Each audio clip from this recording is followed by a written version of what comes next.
Hi, how are we doing? Today I've got a London bus that broke down on the M25. Driver was going along and the engine just gave up on it. Dash was like a Christmas tree, so he did the right thing, he pulled over and called recovery. Now when I got on scene, there was a support vehicle parked behind it, so quick chat to the customers, and they informed me that they were going to make their own way.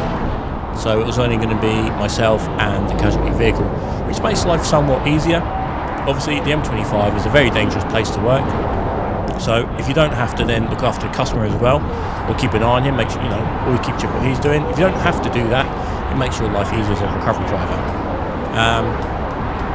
With the customers on their merry way, I can concentrate on recovering this vehicle.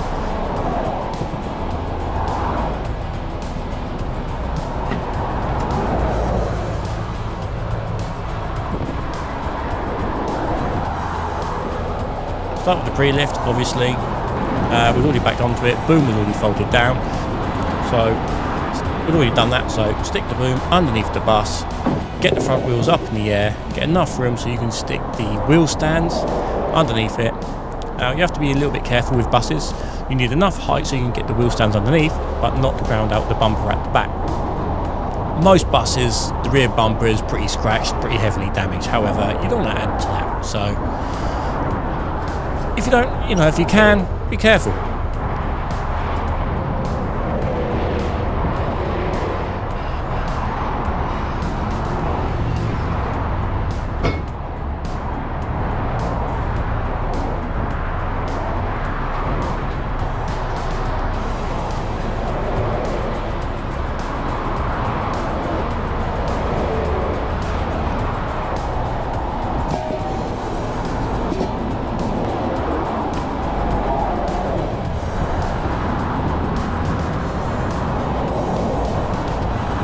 Now obviously it's the M25, and if you want to put a wheel stand under the offside vehicle, it can be a little bit sketchy. What I did here is I waited for a break in the traffic, got out, threw the wheel stand underneath, then got back to the safe side. Yeah. Pre-lift now completed, lowering that boom back down, retract it, and then grab the forks from the truck.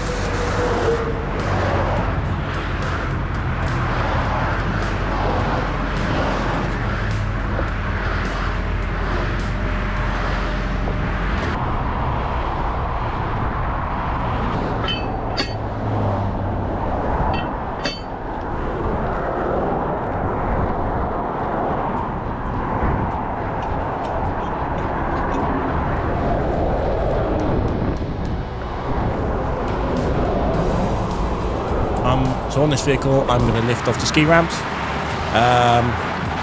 can probably see they're two chassis members that look like ski ramps, really. That's why we call them ski ramps. So you put your forks sideways. It can be a little bit fiddly to get them lined up. So 9 times out of 10 you can be laying underneath the bus just to move it 1 inch, you know. Wiggle it a little bit this way, wiggle it a little bit that way, just to get it lined up. You can see me here now wiggling the forks. But once they're lined up, get it lifted, and we'll just chain back to the axle. Solid lift, done it 100 times.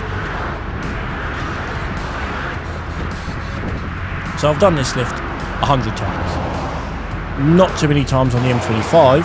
London buses normally break down in London. This one was on his merry way to the workshop when the engine gave up on him. Unfortunately, dashed it up like a Christmas tree. So the driver did the right thing, he pulled over and then called recovery. So there we are now. The forks are situated where they need to be. So jump up, back to the cab, grab some forks so we can start chaining this down. Now, like always, we use 7mm chains, and then we're going to be chaining back to the axle. So on this, on these types of buses, when I chain them, I chain down from the back. Now buses don't have the most amount of room underneath, so I always use a creeper board. It makes life that a little bit easier. I mean, if you can't just scoot underneath, but I always use a creeper board, especially on the M25. You'll find there's broken glass, bits of metal, all sorts. And I mean, I've lost count of the amount of times I've had something digging in my back. So now I just use a creeper board. That and those things are used to.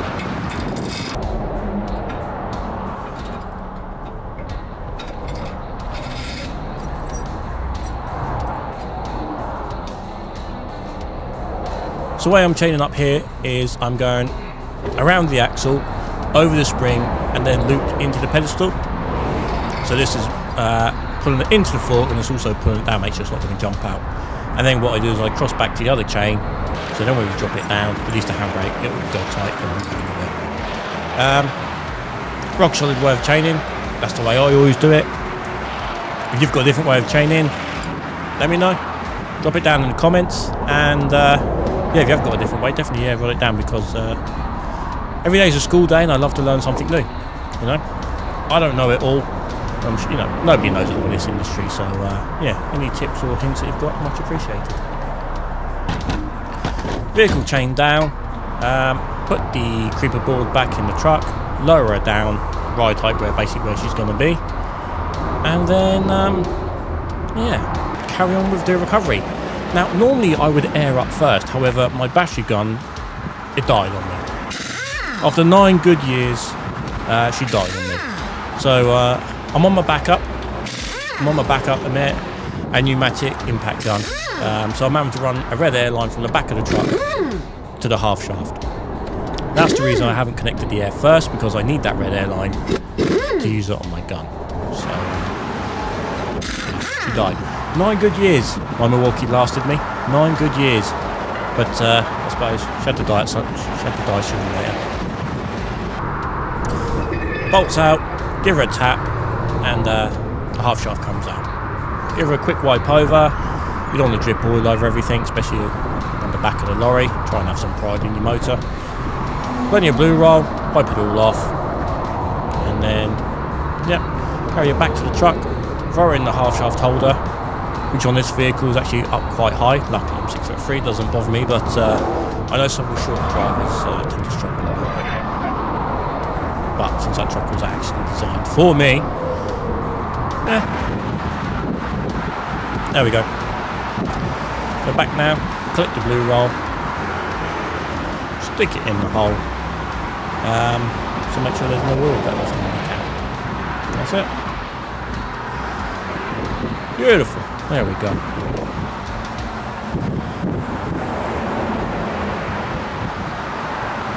Put the blue roll away. We need that again. And now we're going to grab the actual airline to supply the casualty vehicle with air. So on this truck here, there's a small little Susie with 2 male seat couplings on it. So we can simply just go from the back of the lorry, from the back of the recovery truck to the casualty vehicle.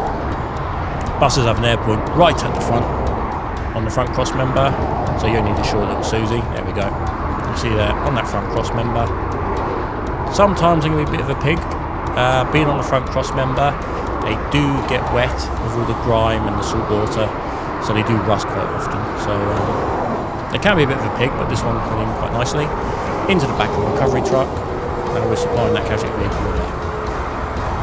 What we need to do now, jump in, release the handbrake, hear the chains go tight, and then we're going to boom it in. Now at the moment this is a bit far out. You could travel down the road like this, however it'd probably be a little bit bouncy, so we'll retract that underlift and bring her in to where it suits us.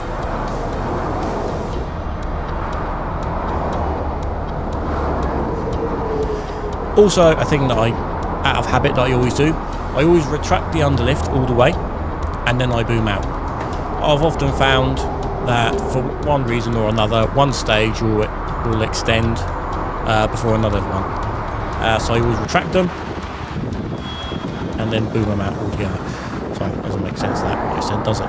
So, what I found is when empty, when unloaded, one stage will extend faster than the other. Okay, so there's obviously 3 stages on our underlift.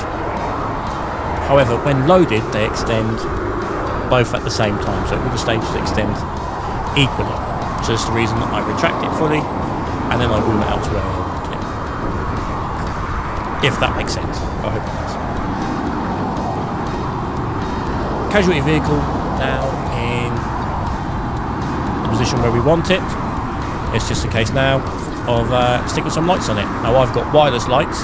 Unfortunately on the back of the bus there's not a lot of places to stick them. So I use 4 cable ties, 2 cables on each. I pop the back up, thread them through the little holes, and yeah, just pull them tight, and the wireless lights sit there pretty.